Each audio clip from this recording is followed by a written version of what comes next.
Here's the give. Walker! Kenneth Walker! Touchdown! Here's Hartman again.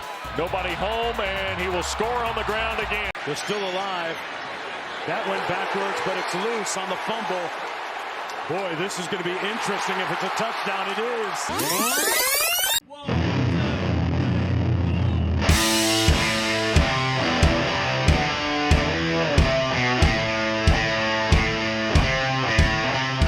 You are listening to The Review on the OSG Sports Podcasting Network.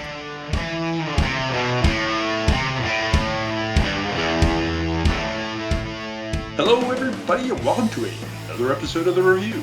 It's the Online Sports Guys College Football podcast featuring us, the Online Sports Guys. Last week you had the full house. This week you got 3 out of 4. OSG J-Dub, OSG Nelson, and myself, OSG Phil. Brother Wilkie will be joining us a little bit later in a tape segment where he gets to talk about things that kind of got under his skin or caught his attention this week. Which could be both, actually. Exactly. At the same time. And it usually is. Guys, we kind of talked pre-show about what ended up being the bigger story of the weekend and kind of came to a consensus, and that's Michigan State, particularly Kenneth Walker III going for 5 touchdowns in a win over the Fighting Jim Harbaughs. Ain't fighting much. And that being a pretty good game. He squeezes outside, stays outside. They give it to Walker, and it's a... Kenneth Walker goes 23 for 197 and 5, and I legitimately had Michigan State winning this one outright. I just have had no faith in big games with Big Game Jim. And once again, it's 6 versus 8. You had a 23-14 lead at half, and you blew it.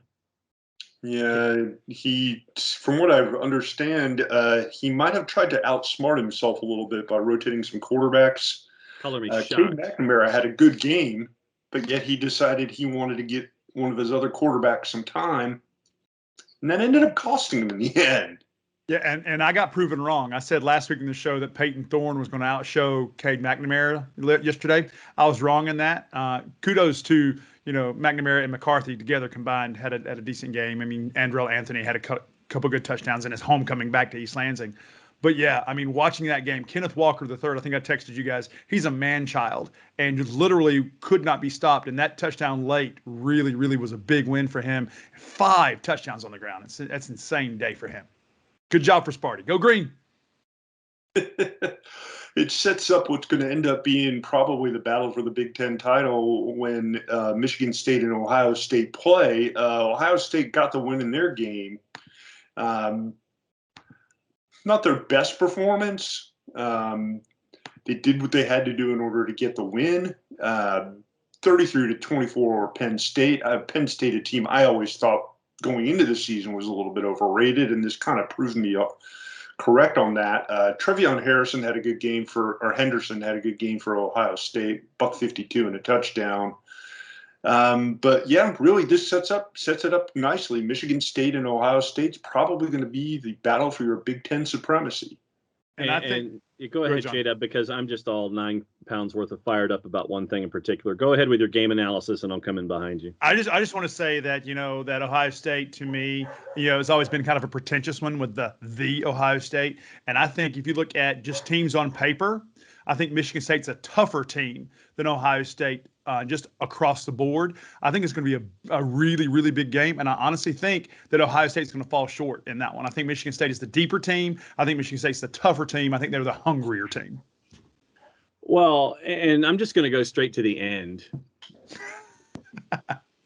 You beat the number 20 team in the country by 9 at home. So, of course, and I must have missed the memo, this means you storm the field. What in the blue buck-eyed hell is going on here? Why? A 9-point win in your conference in a game that you should have won. Yeah, the game that you were expecting. Yeah. Does not, and this is where I would put up the equal sign and put the slash through it, does not equal storming the field. Stop it. choose your stormings wisely. This was not chosen wisely. This was like in the Indiana Jones and the Last Crusade, where the Nazi sympathizers in the room with all of the different cups, and the guardian, he takes the sip of water from the one that's got all the jewels on it, and then he turns to dust or whatever, and then the guardian says, he chose poorly. You chose poorly, Ohio State fan. Don't storm then. Wait for later. It's not even a rivalry game. I mean, No. I don't understand.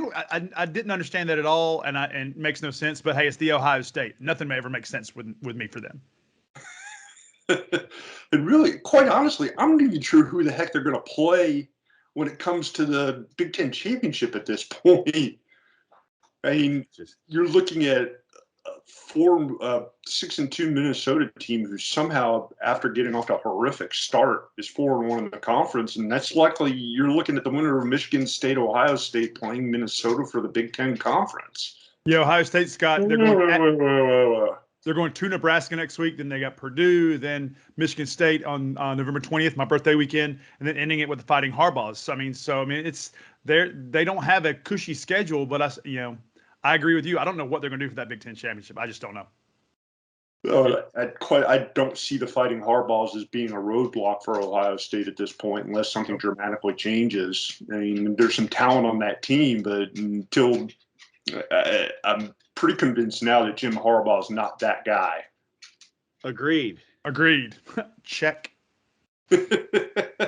Captain Khaki does not work there. No.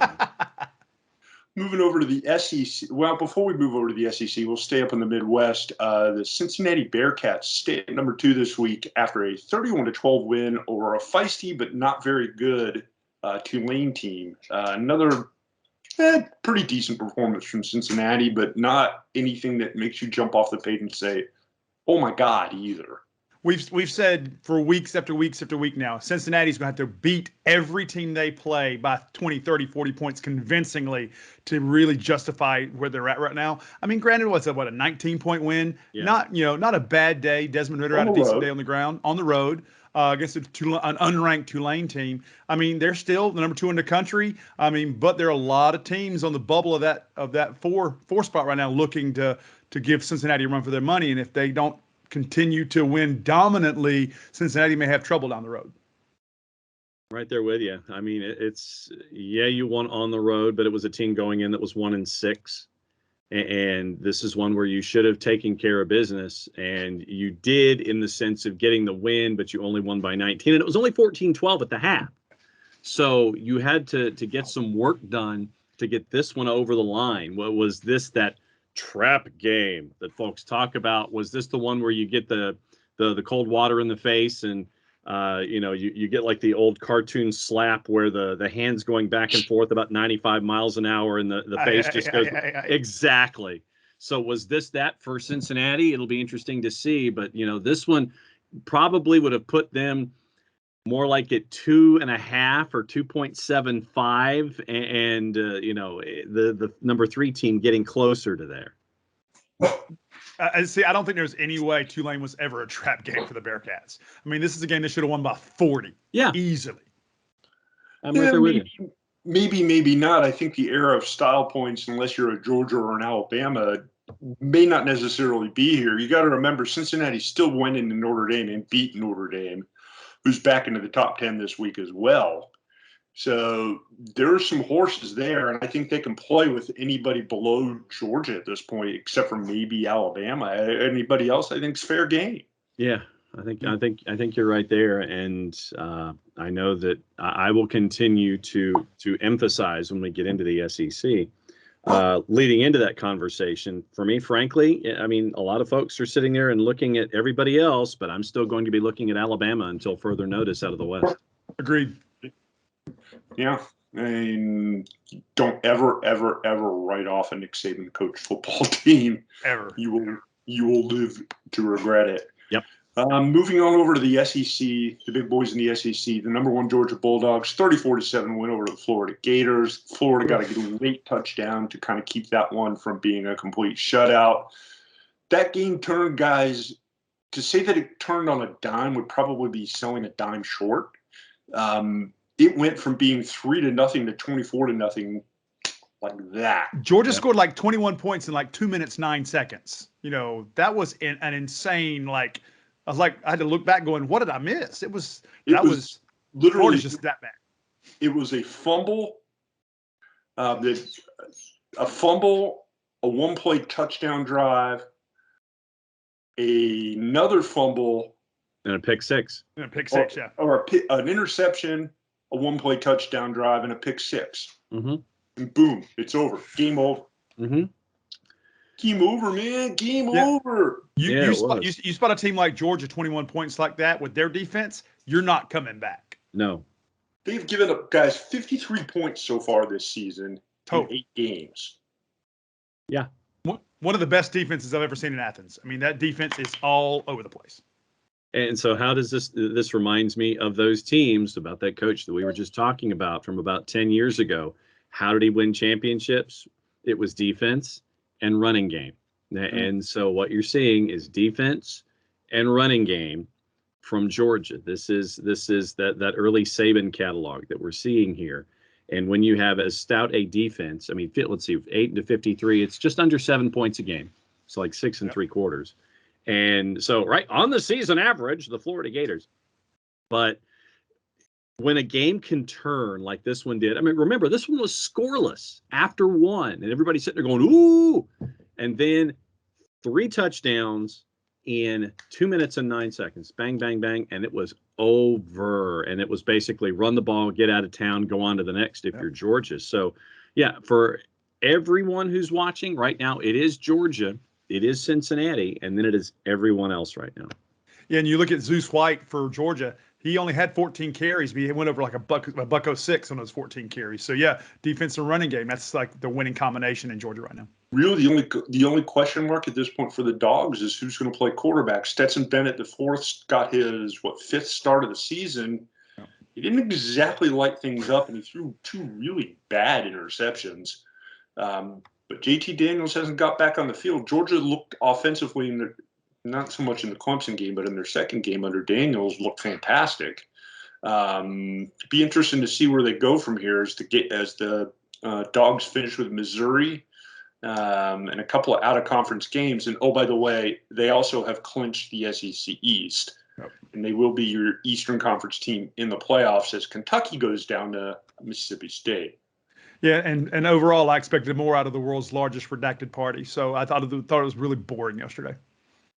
Yeah, Georgia hosting Missouri in Knoxville, homecoming against Charleston Southern, and then the Thanksgiving weekend game downtown Atlanta against Georgia Tech. So, it's anticipated that they'll run the table, go 12-0, stay in Atlanta, get your hotel reservations in now if you want to walk to the game, and then figure out who you're going to play in the West. But yeah, I mean, but if you're right now at quarterback for the University of Georgia, are you really being asked to do a lot in these games when the game is in control? Basically, it's get us in, land the plane. Yeah, basically get us in the game, put the plane in the air, land the plane, and then we're all going to go to baggage claim and we're going to walk to our car. I mean, that's basically what you're looking at here. Stetson Bennett, yes, I know it was somewhat average, 10 of 19 for 161, 1 and 2. But right now, Stetson Bennett, for me, has been the one that has piloted the airplane, landed it, and gotten everybody to baggage claim in one piece so far. Why should something change? And like he's done all season. I mean, the mailman delivers. So yeah, and the question for them becomes what happens when they're pushed and they need the quarterback to make a play in order to win the game. And is he that guy? And there's not really a good, clear answer there. Mm-mm. And with the rest of their schedule, they're not going to need him. Just saying. Moving on, big win on the Plains Saturday for the Auburn Tigers as they take down the 10th-ranked Ole Miss Rebels 31-20. Tank Bigsby a $140 and a touchdown. Nice win for Auburn. And I think a lot of it was key on getting pressure to Matt Corral early on. Mm-hmm. And because I think it was safe to say that last week Matt Corral was not 100%. And then he was injured and pulled the Willis Reed bit in the second quarter of the game at Auburn on the weekend. And when you look at the Auburn defense, for me, this game, if it was going to be a win for Auburn at home against Ole Miss, it was going to have to be defensive pressure and running game. Where have you heard that before? And by the end of the day, yes, Matt Corral ends up throwing for 289. Bo Nix throws for 276, so that kind of cancels each other out. Ole Miss, you had Snoop Connor and Matt Corral and Henry Parrish. They didn't turn the game on its head. They each rushed for about 50 yards apiece, and Parrish rushed for 60. But when you have turnovers and they don't amount to anything, Auburn had 4 fumbles and they lost half of them, but it didn't turn into much for Ole Miss. And defensively, my defensive eliminizer of the week was Zacoby McClain for Auburn. 14 total tackles, 10 solo, 2 sacks, 2 TFLs for the linebacker out of Valdosta High School. And I think that we're seeing out of Zacoby McClain, the guy that they were trying to get healthy and get reps. And we're seeing that kind of a force now where a lot of folks were looking at Owen Papo as that guy last year, and now he was injured for most of this season. Zacoby McClain has picked up that slack. But I think that, you look at Mississippi, and it's going to have to be a stout defense and a running game so that offense that we're used to seeing from Lane Kiffin doesn't get on the field, J-Dub. And one thing I've said every week that Auburn has been on the field, the best thing that ever happened to Bo Nix was Brian Harsin. Brian Harsin's system is really good, doing well for Bo Nix. He has counted, for 3 touchdowns yesterday, 2 on the ground, 1 in the air. I really like the way Bo Nix is really running this offense. I think between him and Tank Bigsby, they're a really, really good team. I mean, they're quietly 6-2 right now, 3-1 in the West. So, I really like them. I honestly think that Ole Miss's defense is going to be a problem for Matt Corral going forward. His Heisman status is slowly beginning to slip a little bit. I don't know if losing games is going to help you in that department either. But, he was definitely not 100% last week, not 100% this week. And you saw what Tennessee did to them a couple weeks ago and actually got that pressure on him and really made him run out of the pocket. That's the key to getting to Matt Corral, to get to him early with pressure and making him make plays on the run. And he's not doing that consistently as of late. Yeah, I thought going into this game, I thought Ole Miss might have been a little bit overrated and Auburn a little bit underrated, and that kind of bore out to be true. Good win. The question being for Auburn from here is, are they going to have enough to at least scare Alabama when it comes to the Iron Bowl? And it looks like a fairly typical Auburn team at this point in time. So there's not a good answer to that question, guys. Well, they've got a big test next week going to at Texas A&M. Mm-hmm. That'll be a big test for the Tigers. Then they have Mississippi State, South Carolina, Alabama to finish off the season. If Auburn can come out of College Station with a win next week, they're going to have enough to give Alabama a scare. I do believe. Kind of wrapping up the big boys in the SEC. Mississippi State with a nice win in Stark Vegas, 31-17 over Kentucky. Will Rogers had the game of a lifetime, 36 for 39, 344 on a touchdown. 92% completion rate. Wow. That's almost unheard of at any level of football. Do we know what that QBR translates out to? Let me look. An 86.9 QBR? Are you serious? That's what it says. Yep. Yeah, that's not bad. 8.8 average, 1 touchdown. Yeah. How is that not a 3 digits there for a QBR? How is that QBR not over 100 for Will Rogers? Because it's different than passer rating. It's ESPN's own manufactured rating. Well, there you go. So I guess you can say Mississippi State won the Battle of the Wills, because Will Levis did not have a good game at all yesterday. No. At all. Closest thing I could do to a drum there. Just insert it in post. Hey, now you said insert. I did. You used post. But no, I really, Will Levis he's had these games, like the Dr. Jekyll and QB Hyde. I mean, he'll like have great games and awful games. Yesterday was an awful game. 3 picks, QBR below 50. Yeah, as a 12th ranked team or 13th ranked team, whatever it was, you have to play better than that, especially against an unranked Mississippi State team. I mean, the Pirates got them playing decently. They're 5-3, 3-2 in the conference. But I mean, come on, you got to play better than that. Yeah, the win, like we've mentioned earlier, the win knocks Kentucky out of contention for the SEC East, but I would expect them to compete for a solid bowl game this year. Absolutely. They've had a pretty good season by their standards, or really anybody's standards, like what they've done. Moving over to the ACC, couple of surprises here, and we got to talk about this. We've mentioned them a couple times already this season. The Wake Forest Demon Deacons continue to roll. I defer this segment to Jada. Sam Hartman is putting up video game numbers this week: 24 for 37, 402, 3 touchdowns. The Demon Deacons are just laying the smackdown on people on offense. Here is Hartman rolling, throwing, and caught Moran inside the 10 to the 5, and that is a Wake Forest touchdown. It's insane because first time in history we've been 8-0. First time we've been in the top 10. I mean, this team, Dave Clawson has got these guys believing in the system.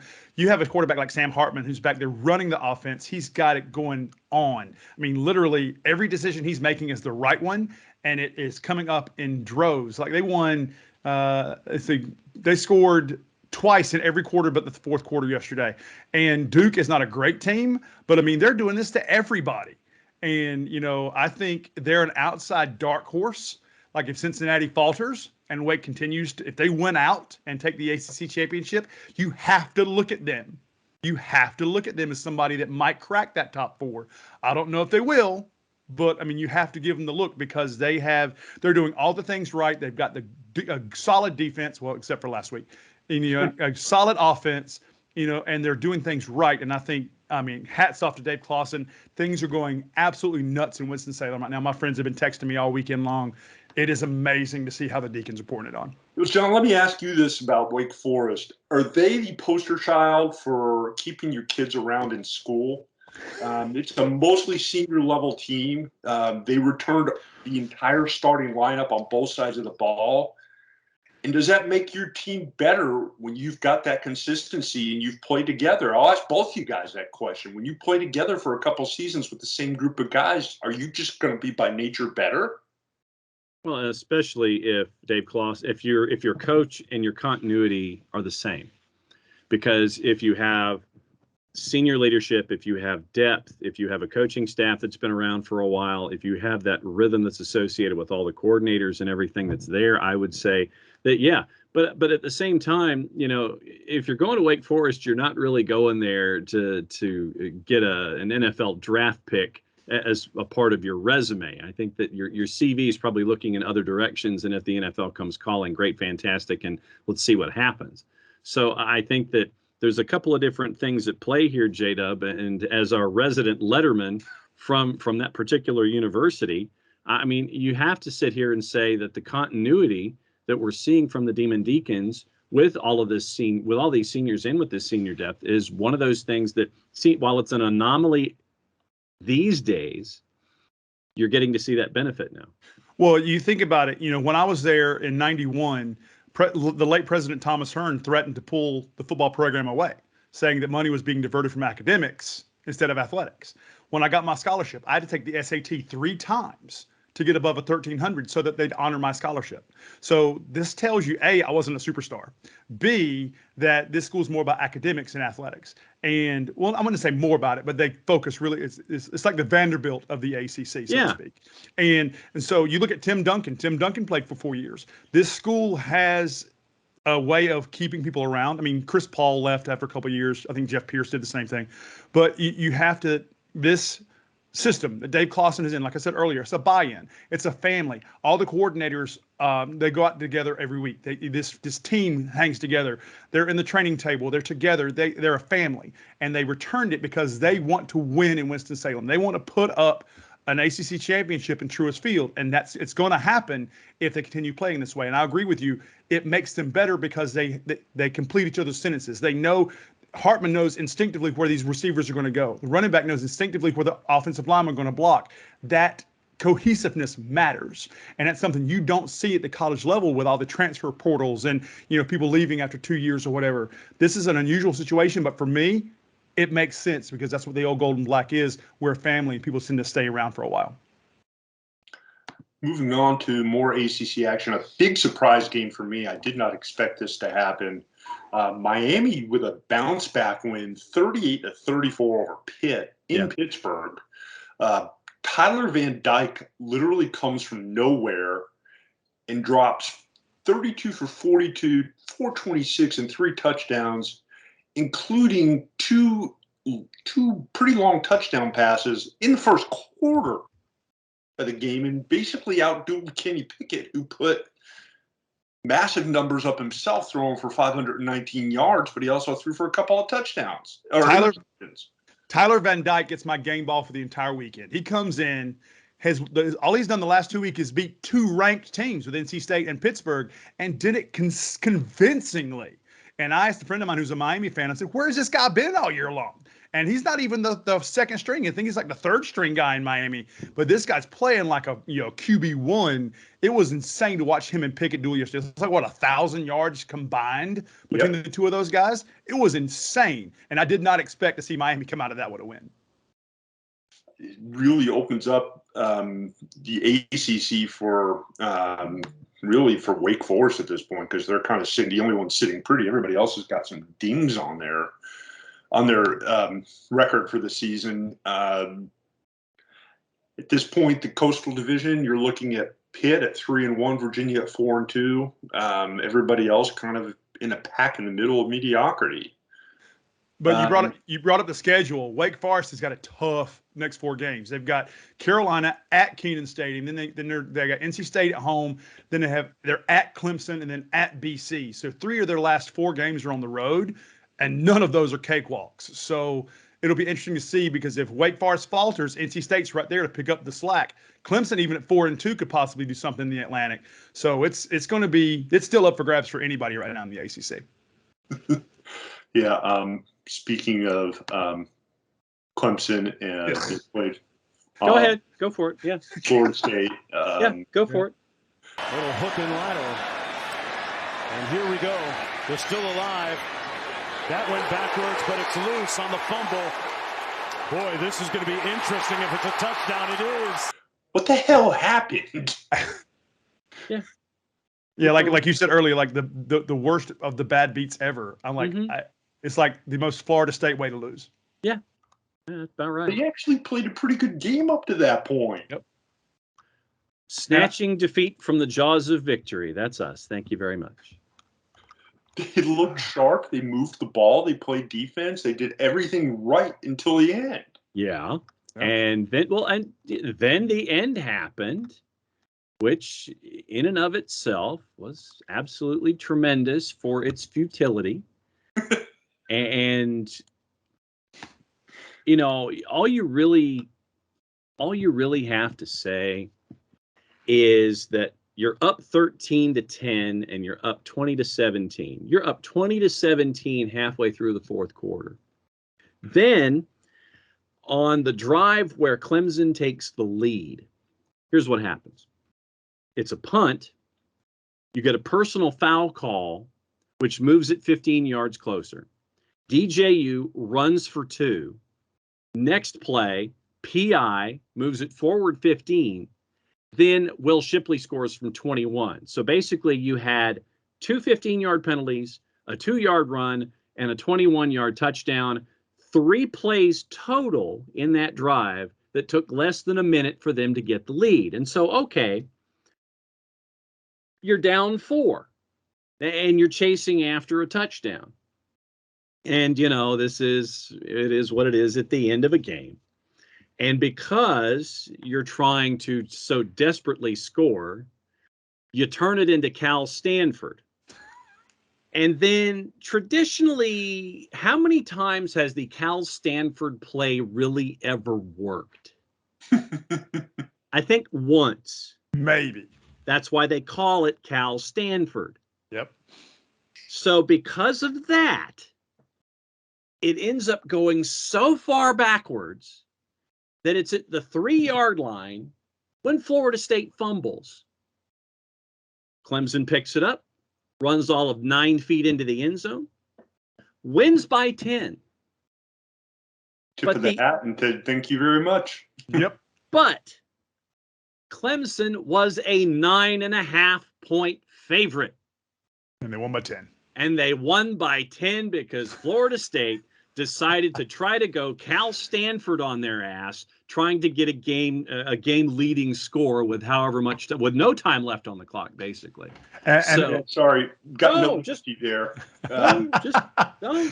I don't think you'll find a football player on the planet who plays the game to make sure that the spread is covered. They play to steal a quote. You play to win the game. Oh yeah. Yeah, they do, Herm. They do. But when's the last time you saw 2 scoop sixes in the same game? It was probably a Florida State game in the last couple of years, but okay. I'll yeah. It's like last week. Like last week, Campbell had a blocked field goal return for a touchdown. I haven't seen that in like forever. But anyway, I digress. And so, that 3-game win streak that Florida State was on that included UMass comes crashing down. And so now the rest of the schedule, NC State at Doak, Miami at Doak, at BC. And BC, we always know that BC comes up and bites somebody in November in Chestnut Hill. Yep. And I know that J-Dub is hoping that it's not Wake Forest. And then you're in Gainesville to play the University of South Georgia Gainesville campus on Thanksgiving weekend. So theoretically, 3-9, that's attainable. 3-9, that's really attainable for this Florida State side, and I'm thrilled to death about it. Way to go, Mike Norvell. Need to get like a 5-year extension on his contract, right? Oh, I'm sure that's coming. Don't encourage. Yeah, let's move on and head toward the middle part of the country here as we kind of breeze through the games this week here on the OSG Sports College Football Podcast. Excellent plug. Nicely done. Make sure you look us up on social media at OSG Sports, Facebook, Twitter, YouTube, the whole 9 yards, podcasting on Spreaker, and a whole bunch of other podcasting networks, including the Apple Store and Google Play. Guys, to wrap things up here in this first half, Oregon takes care of business in the Pac-12, but really, is there any interest in what's going on out there at this point in time? Nope. No. Next story. There's football in the Pac-12? How about in the Big 12, where the short-timer Oklahoma Sooners, they get an easy win, 52-21 over Texas Tech. Caleb Williams, 23 for 30, 402 yards, and 6 touchdowns. 6. The Red Raiders are not an easy out. I mean, they were 5-3 going into the game yesterday. Oklahoma just made it look like a high school team. They were also without their head coach who got fired earlier in the week. Yep. Too. That didn't help. Insert Caleb Williams for Heisman push starting now. Oklahoma State, the team kind of closest to, I guess, Oklahoma at this point. The Cowboys with an easy win. Moving on. Over the hapless Kansas Jayhawks. We scored 3 points. We scored 3 points. It wasn't a shutout. That is true. Yes. You also had much better luck against Oklahoma. I blame the electrician for that one. And the Texas Longhorns go down to Baylor and take the L. Steve Sarkisian's team struggling at 4-4, but I don't really hear this big, loud roar for his head just yet. Do you? Oh, give it time. But the Bears are legit this year. I mean, Abram Smith on the ground. Got a good team. I mean, Baylor is a good team, but yeah, the reason I think what's happening for Sarkisian, the reason he's not his head being called for, is because of the whole conference switch. They're giving kind of this is kind of a wash the next year or so. So yeah, Sark has done good things. He's done enough to keep him safe right now. But yeah, like John said, give it time. Mm-hmm. Give it time. Yeah, guys, pretty soon we wrap it up here in the first half of this show. So we've kind of cruised through the top 25 teams, and when we come back in the second half, we'll talk about Week 10 and a couple other interesting items that popped up over the course of the week. All that and more when we return for the second half of the review. You are listening to the review on the OSG Sports Podcasting Network.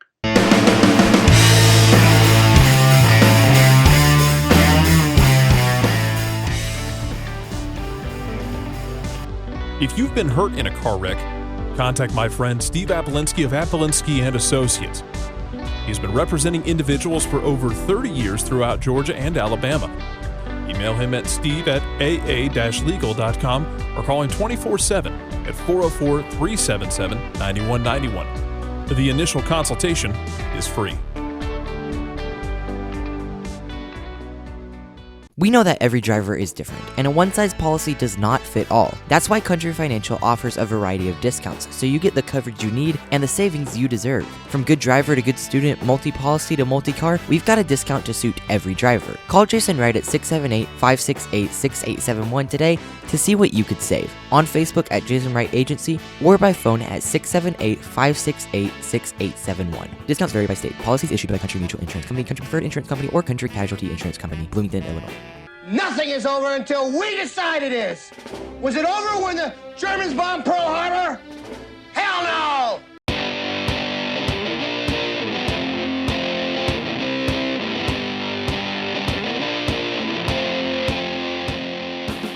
Thanks for sticking around, everybody. You have made it to the second half of the show. This is The Review. It's the Online Sports Guys college football podcast featuring us, the Online Sports Guys. OSG J-Dub, OSG Nelson, myself, OSG Phil.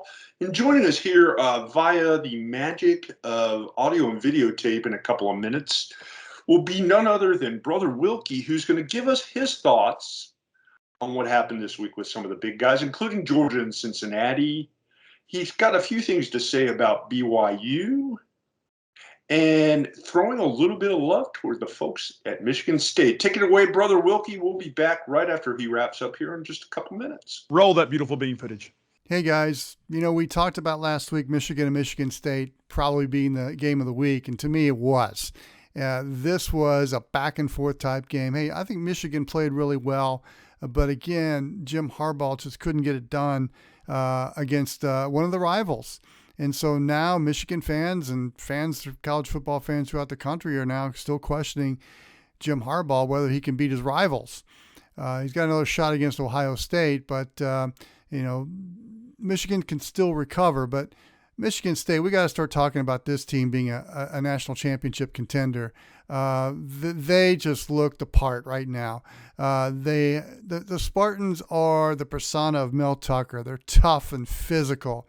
And, although the secondary was getting burned quite a bit by the Michigan passing game in the first half especially, and very little pass rush, the Michigan State team adjusted at halftime. But, they proved that Michigan State did that they could win a game where they have to outscore the opponent.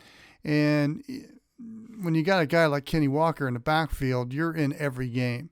I mean, there's a lot been asked about Kenny Walker. He's carrying the ball 20, 30 times a game.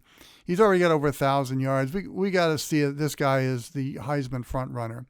So now with Michigan State's win over Michigan, we got to look at November 20th when Ohio State hosts Michigan State.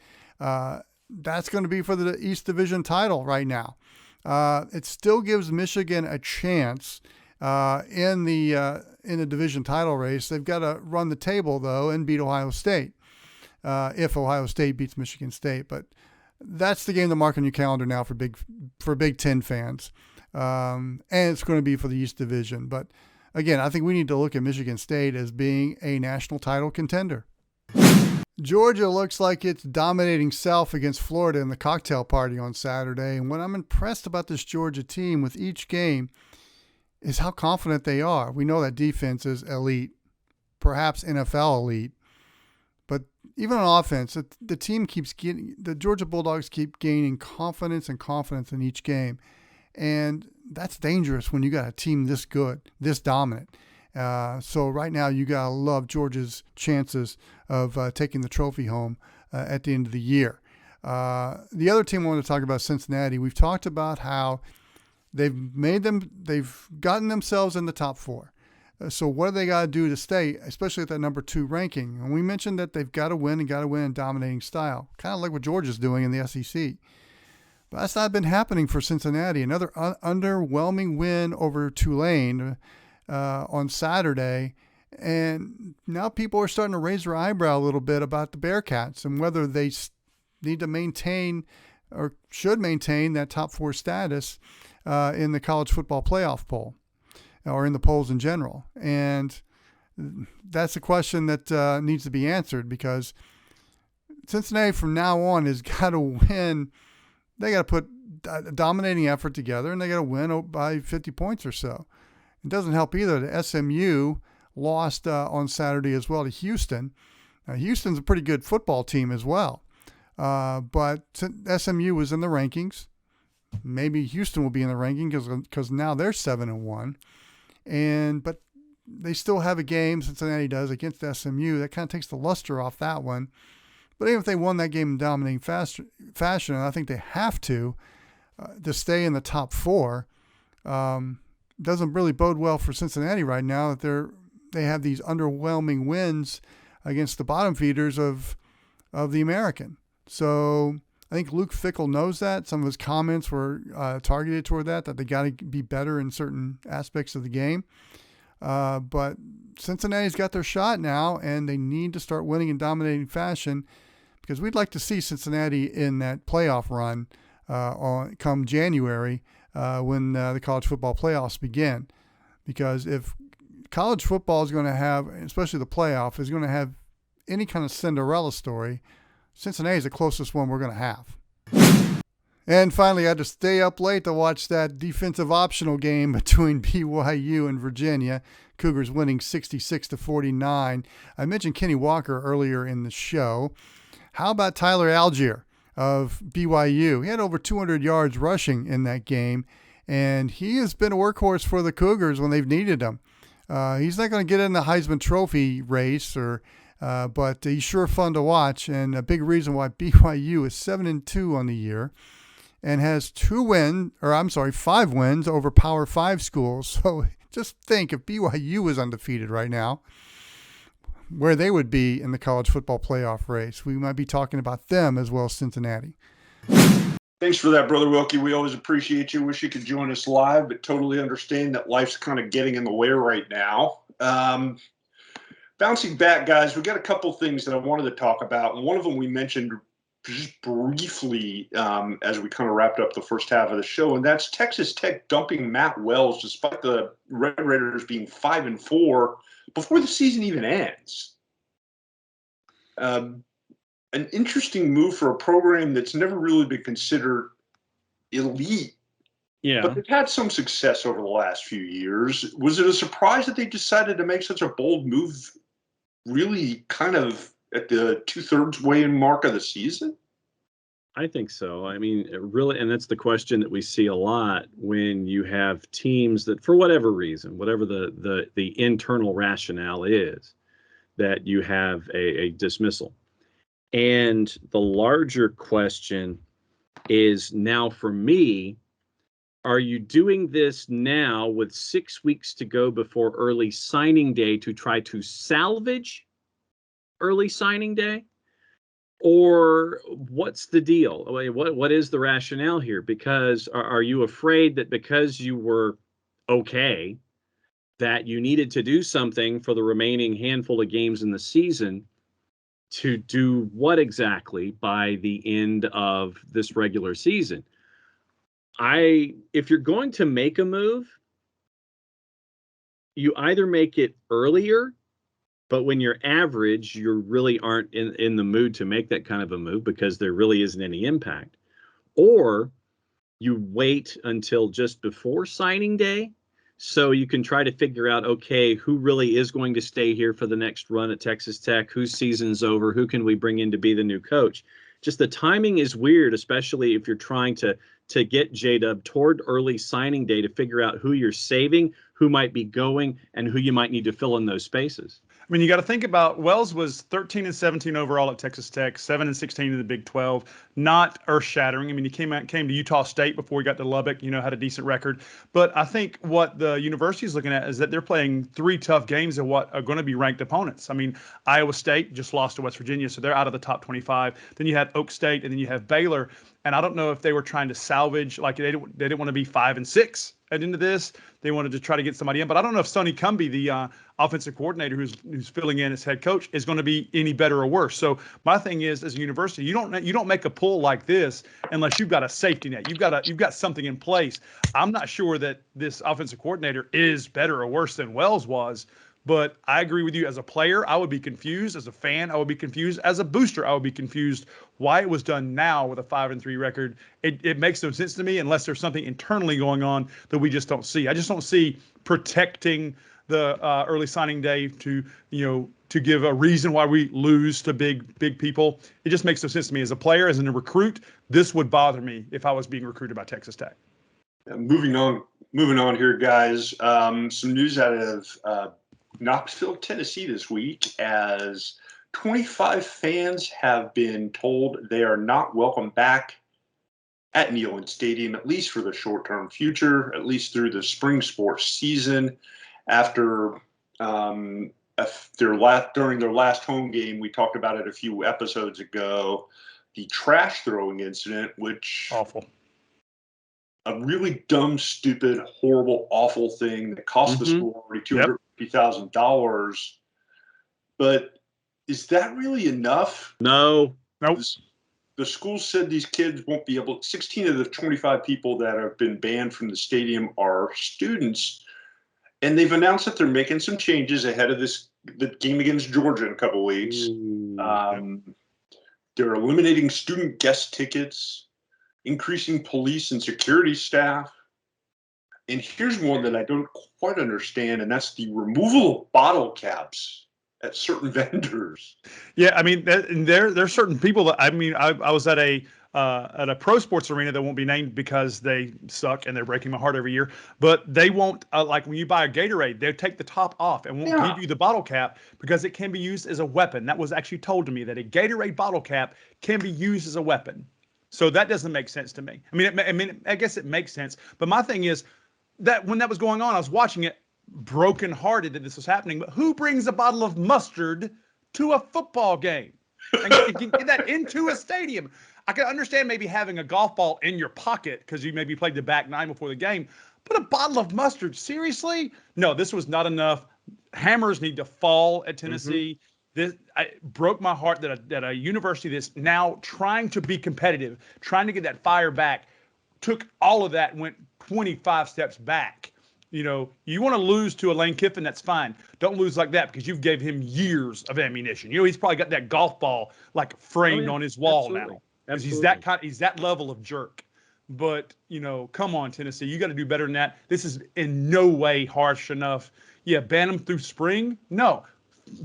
Fine them. Arrest them. Do something. But just banning them from Neyland Stadium, not enough. Well, and the fact that they're banning them from Neyland Stadium through the spring athletic schedule, last time I checked, there isn't anything that's going on inside Neyland Stadium after football season anyway. This is, and I'd like to know how they actually pin down those 25.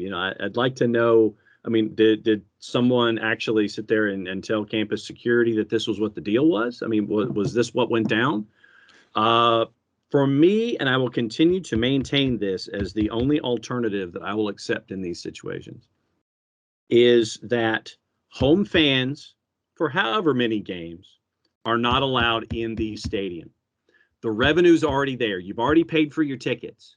So, that money is already with the athletic department. That money's already in the coffers at the University of Tennessee, and they're already trying to figure out ways to put, statues of John Ward, Bill Anderson, hopefully somewhere close by to do something of value there at Neyland Stadium.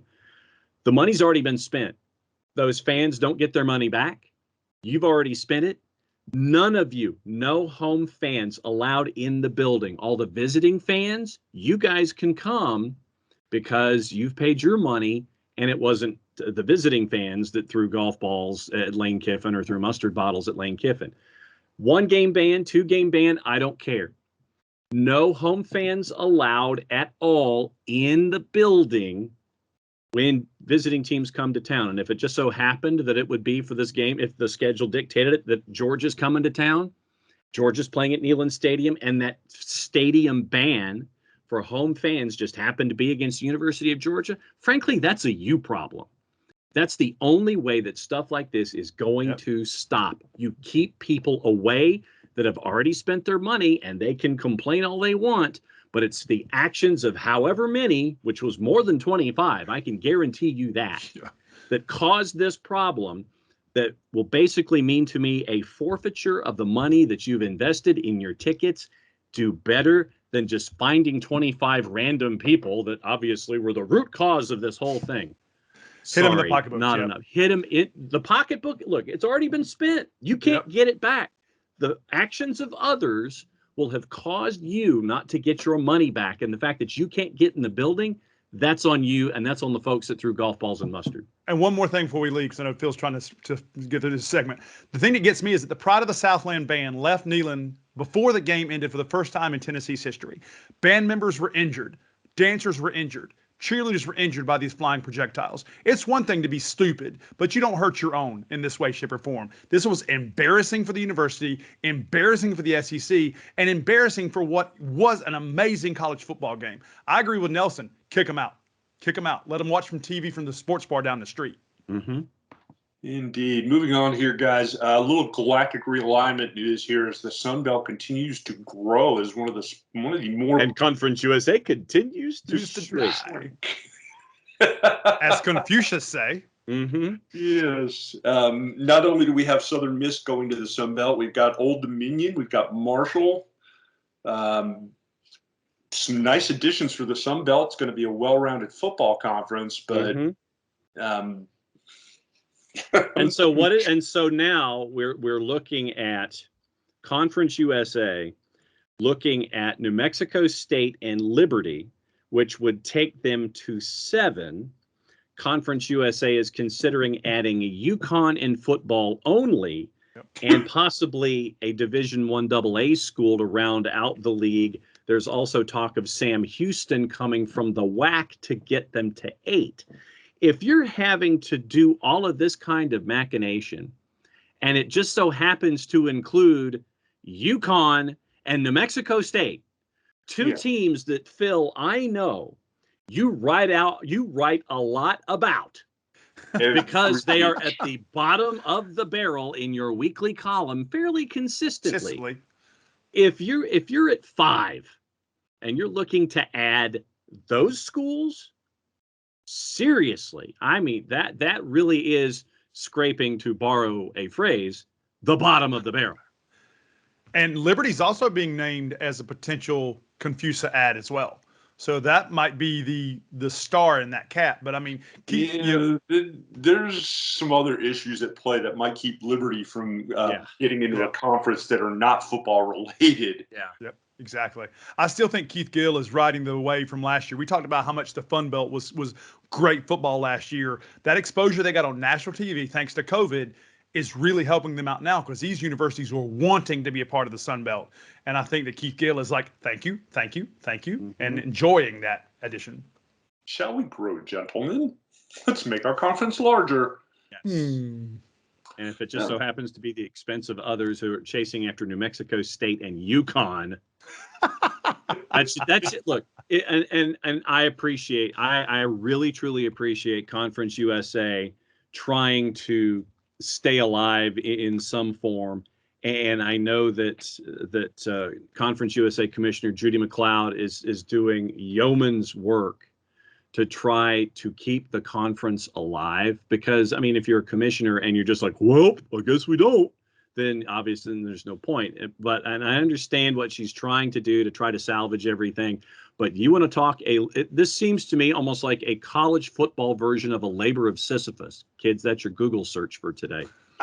And what I mean by that is that this was the dude in mythology who had the rather large circular rock, and he was in a valley, And his labor was to try to get that rock up above the crest of a hill to send it down the other side. But every single time Sisyphus tried to get that rock, as soon as it got close to the top, something would happen and the rock would end up back in the valley. This is what Judy McLeod is facing right now as commissioner of Conference USA. And I'm just going to, I mean, if you had taps or if you had something of a funereal march or a drop, that's what I would play right now for Conference USA. I mean, what do you think the conferences like the ASUN or the Big South, these other conferences that are just watching this happen, are they like circling the waters, waiting for the Confusa to die? Or yeah, I mean, wouldn't you? And to cherry pick things out of the conference? Wouldn't you? I mean, right now, all of the action, the American is doing what they're trying to do to stay afloat. The Fun Belt is doing what they're trying to do to add regional geographic partners. And I think what you're seeing is the Sun Belt retracting to its geographic base and being a an Atlantic Coast Conference old school geography here below the Mason-Dixon line. And American is trying to be that next Power Five-ish, like the sixth of the Power Five. That's where the American is going. Then when you see what you're seeing with the ASUN, the ASUN, I would think, is looking probably at what could be helping out with backfill from the flip side. I mean, if you were the ASUN, you might want to kick the tires on a Sam Houston State to sit there and it's like, okay, well, maybe they could work as another partner. But I think the ASUN has been very, very quiet about doing what they're doing with their build.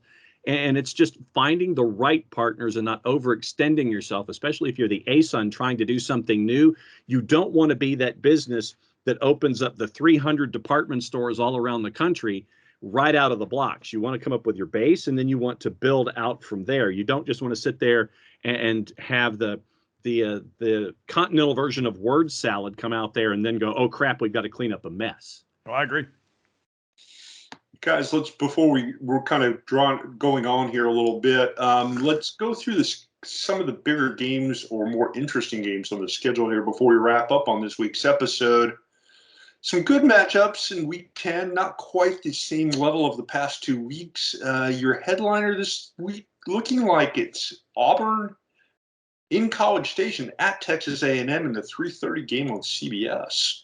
Yeah, and this is going to be the test once again for Auburn's defense. This is going to be defense and running game going up against a Texas A&M team that, for me, J-Dub, I don't know which one I'm going to get. I mean, do we get the one that we've seen beat Alabama, or do we get the one that it took Zach Calzada a little time to get to full song in a very tight win in Colorado coming out of the blocks? I know that the Lanier Longhorn has really acquitted himself very well recently, but which version of Texas A&M do we get in College Station and Kyle Field? I know the 12th man's going to be alive and well in College Station this weekend. I think Isaiah Spiller is going to be the difference maker. If Auburn can get to him early and hold him from getting decent yardage on the ground, I think Bo Nix and that offense is going to come out of there with a win. Honestly, the big game I'm actually looking forward to is going to be a trap game: Wake Forest versus North Carolina. North Carolina always plays Wake Forest hard, and it's going to be a battle of the Sams, Sam Howell versus Sam Hartman. That game I've got circled on my calendar. If Wake Forest can come out of this with another convincing win, then yeah, they're legit and they deserve that 10th ranking. Could that be a 70 to 65 hour marathon? Take the over. Take the over. Absolutely take the over. Because neither team has a defense when it counts. John, what you got this week? Oh, let's see. What do I have this week as I sit here and scan the environs as UTSA and UTEP? Yeah, well, I think, isn't that where the early morning Saturday promotional program is going to be? I think, aren't they going to be at that one? I think so, actually. So they were under consideration. I don't know what the final verdict was. I didn't get a chance to. I think they're heading for that one, as they well should. Army and Air Force for the Commander-in-Chief. That's at 11:30 Eastern at Globe Life. It wouldn't surprise me if Brother Martin was engaged in that one for an early part of his day. You mentioned Wake in Carolina. You've got the Hugh Freeze Bowl with Liberty and Ole Miss. That one's it's Liberty at Ole Miss, 7-2 versus 6-2. Malik Willis and Matt Corral. That one, once again, take the over because you know that that's just what it's going to be with a dual threat quarterback in Malik Willis, who's run for 684 yards this year, going up against Matt Corral, who's thrown for just over 2,200. Quickly scanning the rest of it. Apple Cup, Kansas State and Kansas. That's at noon. Let's see. Yeah, I'm trying to take the Wildcats by like 80. Yeah. Navy and Notre Dame, traditionally, I think this is the last year for Coach Ken at Navy. It's been a real tough slog this year right now, coming into that game at 2-6.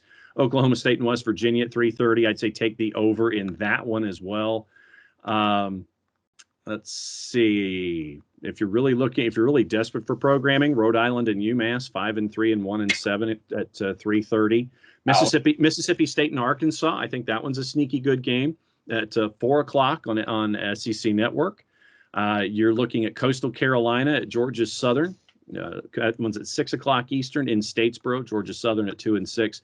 Coastal ranked 21st in the country at 7-1.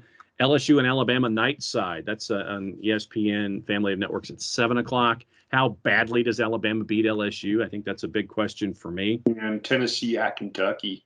Yeah, that's another one. Match up there too. Yeah, that's one. Then Texas and Iowa State, I would take the over in that one. But yeah, UTSA and Texas El Paso, number 16 Texas San Antonio at the Sun Bowl, 10:15 Eastern. But once again, that's not the latest game on the board.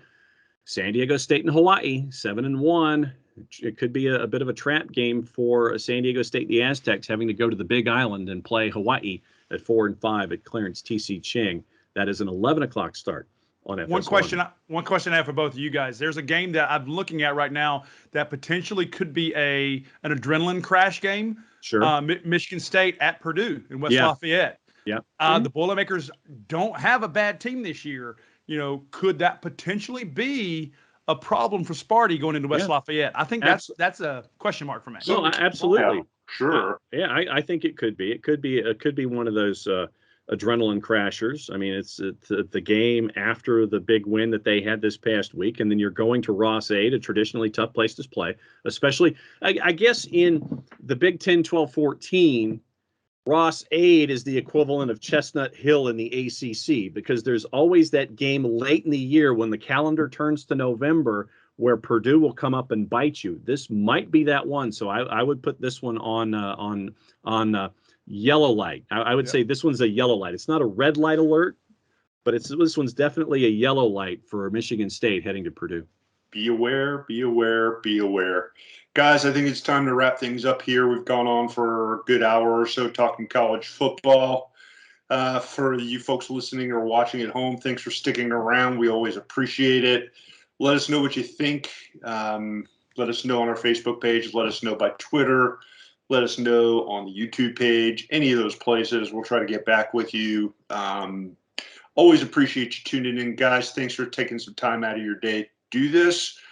For OSG J-Dub, for OSG Nelson, myself, OSG Phil, and Brother Wilkie via video. Thanks for sticking around, folks. Have a great week, and we will do this all over again next week. Be good, be kind. We'll talk to you later. Bye.